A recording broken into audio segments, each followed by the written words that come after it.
Studju li sar mill-OECD l-Organizzazzjoni Dinjija tal-Kooperazzjoni Ekonomika u Żvilupp jikkonferma li sa jinqas minn 40 sena oħra 3,600,000 persuna madwar id-dinja ser jibdew imutu minħabba it-tniġġis tal-arja.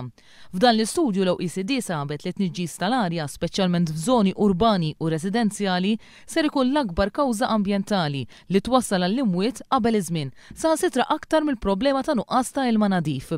L-istudju jgħid li jekk ma tiġix indirizzata l-problema ta' traffin ser jintlaqtu mhux biss pajjiżi li jiżviluppaw bħall-Indja u ċ-Ċina, iżda anke pajjiżi aktar onja u żviluppati. Il-kelliem ewlieni laburista l-ambjent Leo Brincat jgħid li l-Gvern Malti li dejjem kaxkar saqajh f'dan il-qasam għandu jiftaħ għajnejh għall-konklużjonijiet ta' dan l-istudju. Huwa verament xi ħaġa ta' tħassib li proprju fl-istess żmien li fih il-Gvern Malti kif jaf kulħadd qed jinvesti fil-heavy fuel oil fl-estensjoni ta' Delli Mara u anki traskura ħafna tul iż-żmien il-kwistjoni tal-kwalità tal-arja, l-OECD li hija Organizzazzjoni Dinjija Internazzjonali għadha kif għamlet studju fejn sabet illi mhux biss il-problema tal-kwalità tal-arja u t-tniġġis tal-arja hija problema kbira,